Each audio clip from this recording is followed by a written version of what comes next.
sommes situés à Bastogne, province de Luxembourg. Serviplace a été créé en 1976 et est une entreprise de travail adapté. Nous avons un statut de société coopérative et nous employons approximativement 160 personnes. Et Serviplace a développé au fil des ans 3 pôles d'activité.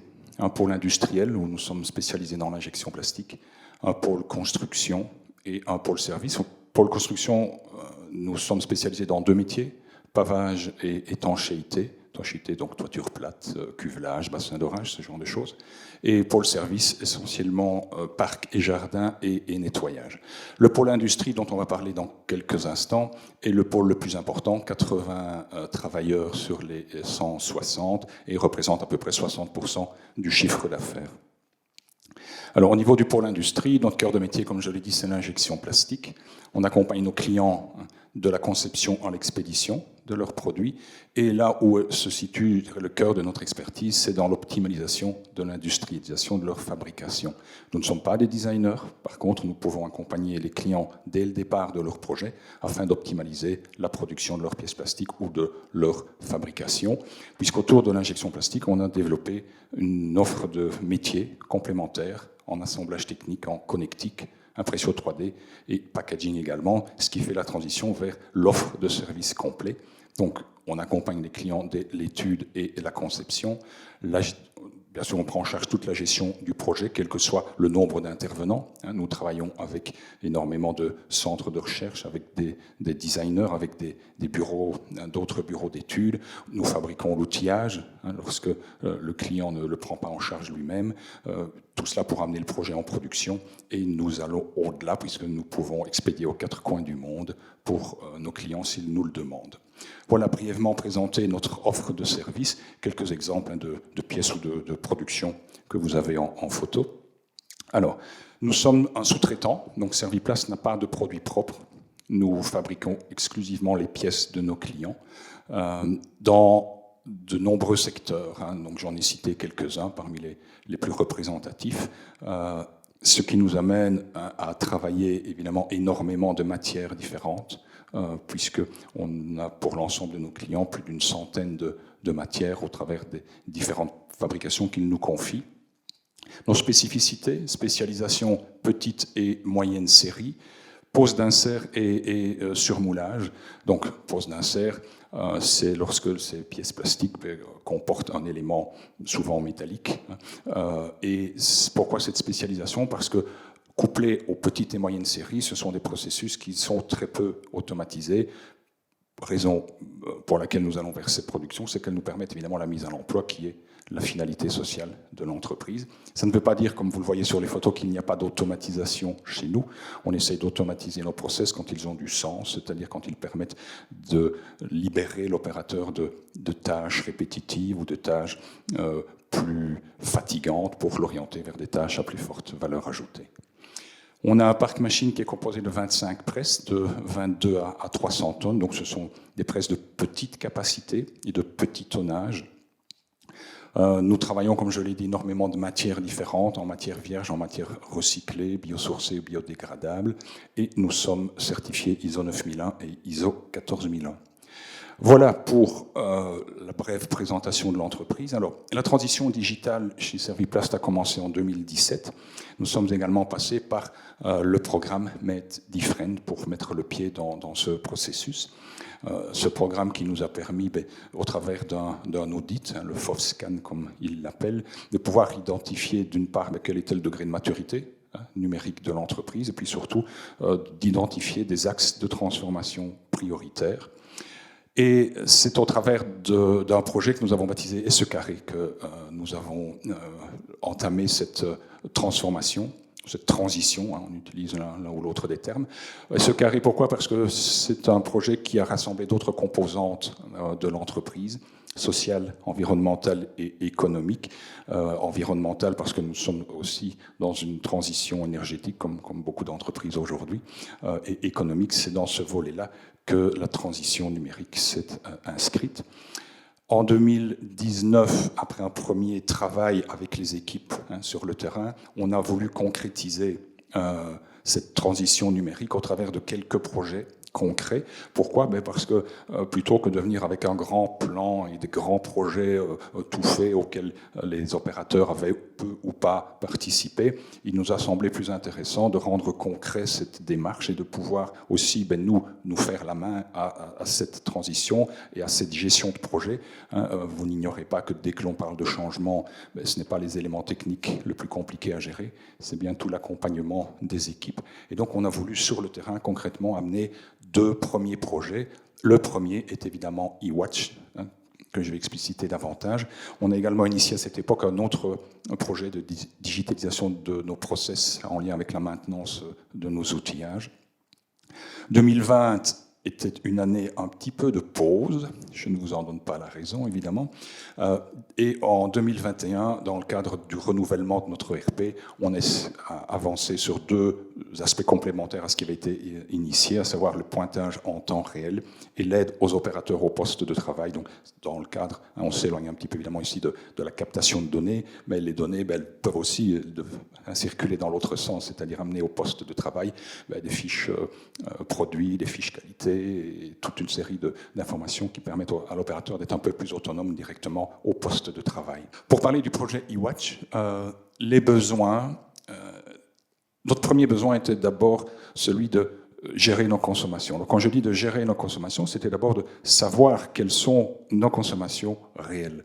Quand on pilote un parc machine, nos 25 presses, on a une petite idée de quelle machine consomme quoi, parce que on se dit les plus anciennes consomment beaucoup et les plus récentes consomment beaucoup moins. Alors c'est vrai, mais ça ne nous permet quand même pas de quantifier. On a dit tout à l'heure que pour Meten et Sweeten, je vais le dire en flamand parce que c'est comme ça que je l'ai retenu, mais pour savoir, il faut mesurer. Et donc pour avancer concrètement sur des projets à ce niveau-là, il fallait avoir les données. Et la rencontre avec Mathieu, comme on le disait tout à l'heure, on se le disait entre nous, mais est tombée à pic, puisque c'est vraiment au moment où on cherchait des solutions que nous avons fait la connaissance de Mathieu et de sa proposition, avec ces capteurs qui allaient nous permettre enfin d'avoir une idée très concrète et très précise sur la consommation réelle et de le savoir en temps réel.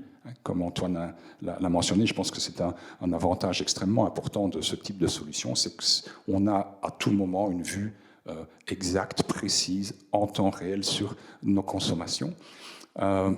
Donc, à quelle fin? Parce que c'est bien beau de savoir évidemment ce que nos machines consomment. L'utilité, c'est évidemment de pouvoir identifier les équipements qui sont énergivores et notamment dans le cadre de priorités à donner au niveau des investissements, ce sont des données qui sont directement valorisables. Un petit besoin complémentaire à ce niveau-là, c'est la veille sur le parc machine. Le petit là, je m'en rends compte. Donc, c'est pas toujours évident de s'assurer quand on quitte l'usine que tout est bien hors état de marche, mais avec l'application à tout moment et à distance également, on peut s'assurer qu'il n'y a pas de machine qui reste en marche ou en état de veille. Alors, le deuxième besoin concernait les productions. De nouveau, on l'a expliqué tout à l'heure, les machines donnent énormément de signaux. Si on parvient à capter les bons signaux, on peut non seulement savoir ce qu'elles consomment, mais aussi savoir comment elles produisent. Et donc, ça nous permet de piloter, alors, en collectant une série de données, les temps de cycle, puisqu'en injection plastique, une donnée fondamentale, c'est la notion de temps de cycle, de pouvoir capter les données qui permettent à ce moment-là de suivre les temps de cycle de chacune de nos machines à tout moment de leur marche. Et puis, aspect complémentaire, c'est la gestion des températures. C'était intéressant pour nous, de par la configuration de nos lieux, de pouvoir monitorer les températures, puisque la gestion des températures a un impact direct sur la qualité de la gestion de la production, et donc de pouvoir avoir des points de relevé intérieurs et extérieurs qui viennent s'ajouter aux données que l'on souhaitait collecter. Et donc, le déroulement du projet en plusieurs étapes. Une phase d'étude, les données à collecter. Quand on est face à des solutions comme celle-là, on a toujours envie d'aller vite et d'aller loin. Et donc, le premier défi, c'est d'abord de faire le tri entre les données que l'on souhaite collecter, de voir celles qui ont une réelle valeur ajoutée. La technologie permet beaucoup de choses. Le piège, évidemment, à un moment donné, c'est de se retrouver noyé par tellement de données qu'on ne parvient plus à être efficace, tant dans le traitement surtout que, et dans l'utilisation. Donc, la première étape a été d'abord chez nous de nous dire qu'est-ce qu'on veut réellement capter comme données et de déterminer le périmètre machine avec lequel on allait partir. On l'a expliqué tout à l'heure, on peut partir sur une machine, on peut partir sur l'ensemble du parc machine. On a décidé, nous, parce que notre parc se divise en deux halls, mais de scinder tout simplement les deux halls et de partir avec une première série de machines. L'installation des capteurs s'est faite très rapidement et le lien vers l'application également. Et l'étape de paramétrage, je dirais, de l'application est aussi une étape importante de voir un petit peu comment on peut utiliser les données, mais surtout les rendre présentables et exploitables. Là, c'est une phase importante du projet, c'est de rendre lisible la donnée, pas uniquement pour les gens qui sont derrière leur écran au bureau et qui ont des niveaux de formation, de qualification qui leur donnent un accès facile à l'information.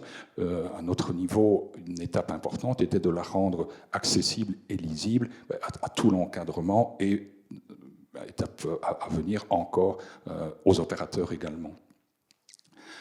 Extension de l'ensemble à l'ensemble du parc machine, phase 2, et puis développement de l'application dans ses différentes facettes. Alors, sans se concerter, on a les uns et les autres sélectionné différents écrans de l'application. L'écran du haut, c'est l'EasyVision, donc c'est notre parc machine à un moment donné de son fonctionnement.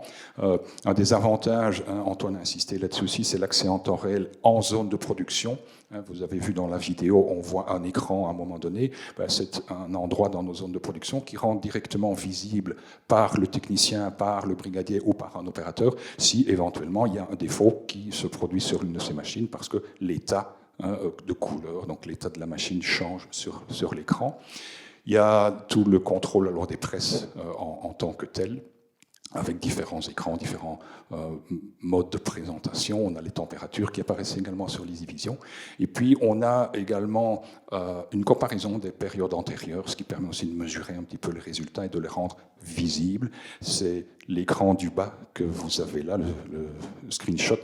Ce sont les courbes annualisées de la consommation de notre groupe froid.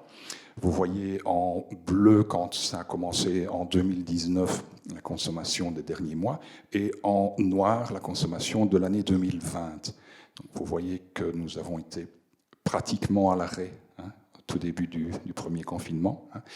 Et là où vous voyez la courbe verte, eh bien, c'est la courbe de l'année 2021. On a remplacé le groupe froid tout début janvier 2021. Et donc on voit d'un simple regard sur ce graphique les gains de consommation que cela nous a permis de faire. Alors, ce n'est pas parce qu'on avait l'application qu'on a remplacé le groupe froid, mais grâce à l'application, on s'est mesuré au cent près le gain économique et au watt près le gain énergétique de ce remplacement. Les besoins futurs, la liaison avec l'ERP, on a remplacé notre ERP l'année dernière. On est maintenant en phase routinière de prise en main de ce nouvel environnement. On a continué à avancer avec Mathieu sur le développement de l'application. Et donc l'idée, c'est de pouvoir lier à un moment donné les deux pour intégrer un certain nombre de données. Le traitement des données pour la maintenance prédictive est également un projet sur lequel on voudrait travailler dans l'avenir. Et bien sûr, poursuivre le traitement des données. Il y a énormément de données que l'on collecte, qu'on n'exploite peut-être pas assez. Et il y a certainement des données que nous ne collectons pas encore. Voilà. En conclusion, merci surtout. Et puis, comme vous avez pu le voir avant, on peut être une multinationale et trouver beaucoup d'intérêt à ce type de solution et être aussi un tout petit acteur et malgré tout trouver un intérêt à ce type de solution.